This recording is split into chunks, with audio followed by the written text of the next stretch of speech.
welcome back to the shop. Today we are back to doing LoRa and the LoRa APRS. Ricardo Guzman, who's the author of our favorite firmware for these little devices, has released version 3 of the iGate and Digipeater firmware.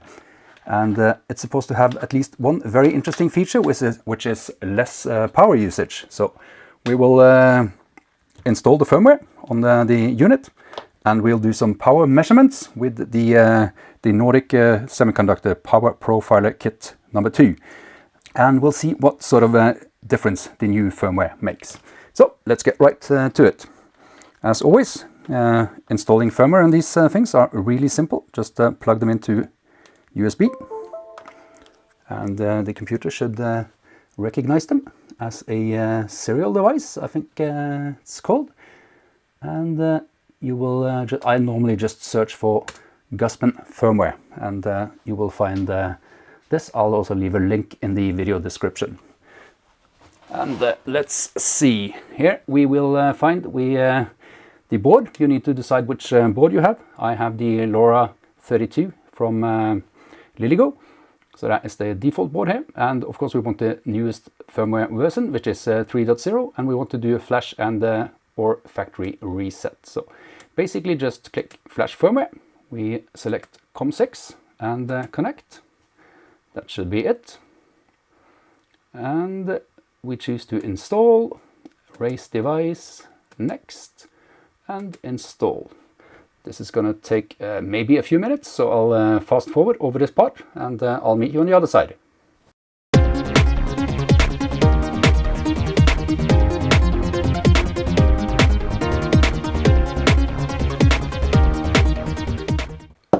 And that was the installation. So we'll click next, and you can always have a look at the log and console, but I don't think that's going to be necessary because the device is already up and running.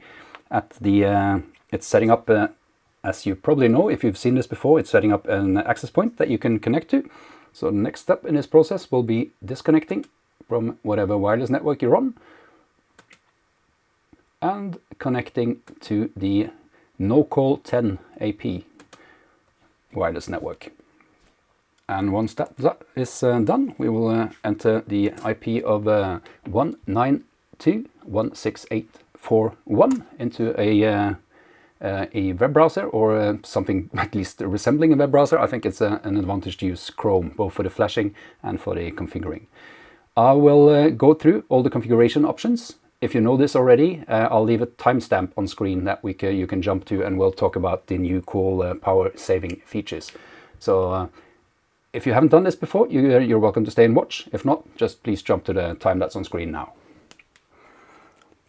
Let's see. First of all, you need to configure your call sign and SSID. So for me, that's Lima Bravo 5 Juliet Juliet, and I will pick SSID 10.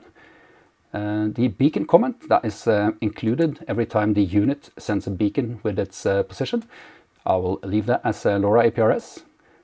Beacon path, that is has to do with how far one beacon will be relayed by other Digipeaters. It's a bit much to go into in this video, but I'd say for normal beacons, wide 1.1 is plenty good. We will run this only as a Digipeater in this case, and Ricardo Guzman suggests to use the green star with L for stations that are only Digipeaters. So we will do that. I can't remember my exact positions, but 59 and 10 is good enough for me.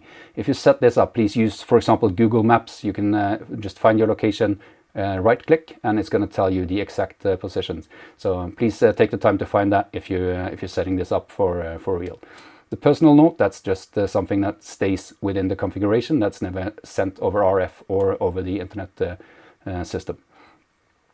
We will not be setting up a Wi-Fi access point or a Wi-Fi network, because we will try and save power, and this is only going to be a Digipeater anyway. And as such, APRS does not make sense. We will not be on a network, so that doesn't matter at all. If you do set up an iGate, you will have to fill in these values, and I go through these in another video. I'll try and remember to link that in the description of these. We will enable beaconing, but not via APRS IS, only via RF. So we will enable the beaconing. The blacklist is irrelevant in this case, but digipeating most certainly is. This is the reason why we are setting this up. So we will enable digipeating. Again, this has to do with paths and how you want your digipeater to work, and what packet and how far the packets you do digipeat are retransmitted. It's too much information to go into in this video. If there's any interest, please leave a comment and I'll consider making a video on routing on APRS. We'll leave it at as a fill-in with the wide one repeater mode for now. And this is the exciting new change that Ricardo Guzman has made. The Ultra Eco mode, which will sleep as long as it's not receiving a packet. It will sleep, only wake up to retransmit that packet if it's okay with the other rules we set up, and then go straight back to sleep. This is what will get us the power save mode. So we will enable that. We'll enable LoRa transmission. That is sort of a given if you're going to do digipeating.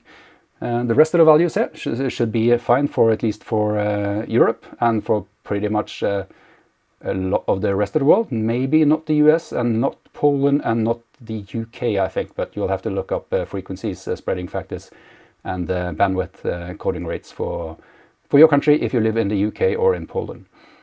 Let's see, the display we most certainly don't want the display on. I don't think it will be on either way when it's in the Ultra Eco mode, but let's just turn it off to be on the safe side. Battery monitoring, we will be doing none of that in this configuration. No weather telemetry, no syslogging. We will not enable the TNC, and we will not enable the reboot time. This could be useful if for some reason the device locks up and you need to reboot it. You can set a reboot time, and it will, in this case, reboot every 6 hours. I've never had a problem with these locking up, so for my case, I will not enable the reboot time. There's a password for the automatic access point. This is particularly pointless when you're not enabling Wi-Fi, so we'll leave that alone. Over-the-air updates as well makes no sense without a network, and also the a password for the admin user interface, which is available via web only, so it makes no sense as long when you're not enabling the Wi-Fi. Remote management could be an interesting thing to do. This is actually a feature that I requested and partially helped implement. You can put call signs in here that are allowed to do basic management of the unit, but do that over APRS messages. So it's a pretty cool feature. Let's say you need to you place this remotely and you need to disable, for example, transmissions on it. Then you can do that with these commands. Also, there's the option to set it up so that is only possible over RF, not with messages coming in over APRS IS. I'm not going to do that here, but you might want to look into that if you are planning on placing such a device at a remote location. Then that could be a very useful thing to do. I prefer anything having to do with time being in NTP, so I'm not going to do anything with the NTP offset, the offset from GMT or UTC. And we will not, of course, be enabling the experimental backup Digipeater mode, since we're not going to be on the internet anyway. That's all the settings, so let's now save them to the device, and we'll see if that works, and have a quick look at the power consumption that we will be getting. I'll be right back once this is saved to the device. This is the way this looks like. Let's see if we can try and zoom in with these settings. It's a black screen, and there are some LEDs on there. That's disappointing, but other than that, we see absolutely no interesting indication that it is in fact working. To see if this works, we'll be using this tracker and combined TNC. This is a Bluetooth TNC that you can connect to from the iPhone, and this is going to be impossible to see, so I'll do a screen recording and you can see what I'm doing here. Let's start the APRS.fi app, and we will connect to, this is Lima Bravo 5 Juliet Juliet 13, so we'll connect to that TNC, and we'll try and send a beacon.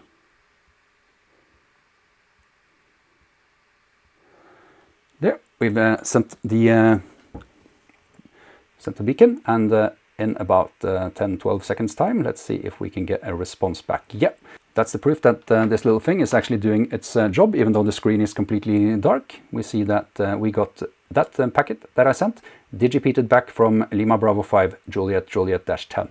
So most excellent. That seems to be working, and I guess then it's time to do some power measurements and see what kind of results we can get.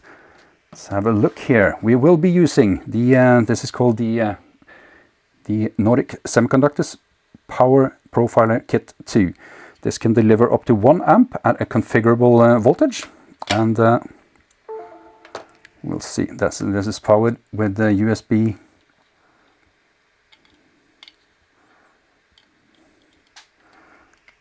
like so, and there is an application to run this, so we will select the device, and we will set the voltage to 3.65 volts. And let's see, I have made up a cable going from the device with a connector that fits on the LoRa module. So we'll connect that and try at least fiddly stuff. There we go, I think. And as you can see, the LEDs are not illuminated anymore, so that's probably only when it receives its power via USB. So that's good. Should be very little wasted energy now. And we will start doing the power profiling, and let's enable the output and see what happens. This is initially going through the initial setup, it seems, and now we seem to be settling at around about 13.75 milliamps, which is pretty good, I think. I also did some power measurements on the old firmware, so this is probably going to be a lot more interesting if I just do some overlays. I will do that, and I'll talk you through what it is that we see. First of all, we have a graph showing the old 2.3 version firmware without any power saving feature. This is a typical 10-second window of power usage, and in that 10-second window, the average power usage was 154 milliamp. So fairly high power usage for running without the power save feature. All that changes when we enable the power save feature. And you can see here that we got the power usage down to about 25 milliamps in this 10-second window, which is about 1/6 of the power usage that we had running without the power saving feature. And next, we'll have a look at what happens when we run the version 3, the latest firmware with power save. As you can see from this graph, we end up with an average power usage in the 10-second window of about 14 milliamps, which is approximately half of the power save mode on version 2.3, and in fact 1/12 of the power usage of the previous version without power save, which is pretty impressive, I think. Pretty cool stuff there that Ricardo has managed to make. Now he claims that it should be possible to get down to a power usage of 7 milliamps. I'm not able to do that on the Liligo LoRa 32 1.6.1 board, but he's saying he's using the Heltec Wireless Stick Lite. So I've ordered one of these, and I'll do a follow-up when that arrives, and we'll see if we can get all the way down to 7 milliamps of power draw on that one. So I think some congratulations are in order to Ricardo Guzman for this most excellent update to the firmware. Basically, this means that if you have a battery operated station, then that could possibly last almost twice as long, which I think is very impressive. So absolutely, congratulations are in order for our friend Ricardo Guzman. There are also some minor issues that I don't quite understand. So I'll include them in the video for you to see, and also maybe for Ricardo to comment on. I captured a 10-second window including one receive and one transmit event. And as you can see, this is with the old firmware. That event had an average power consumption of 50 milliamp for the duration of the 10 seconds. Moving to the new firmware, the 3.0 firmware, the average power usage over the 10-second interval was about 60 milliamp, which is a little bit more, in fact. So a little bit surprised. I'm not quite sure what's going on. I haven't looked at the code, but if you compare these two graphs, it seems that the transmit event uses about the same amount of energy, but that the old firmware actually goes back into sleep mode in between the time it receives the packet and the time when it actually retransmits it. Whereas the firmware 3.0 firmware seems to stay in an active mode and spending a little bit more energy in between the time when it receives the packet and it retransmits it. So maybe our friend can have a look at this and come up with a solution, but could have to do with the hardware as well. That's all I had for today. If you liked this video, please consider giving me a thumbs up. If you have any questions as to what I did, how I did it, or why I did it, then please leave a comment. Or maybe some suggestions of other ways of doing this. I'm learning quite a bit from the comments below my videos, so if you have any suggestions or insights to share, then please do leave a comment. If you like this sort of content, or content having to do with anything digital and radio, then please consider subscribing. And other than that, I will say until next time, 7-3.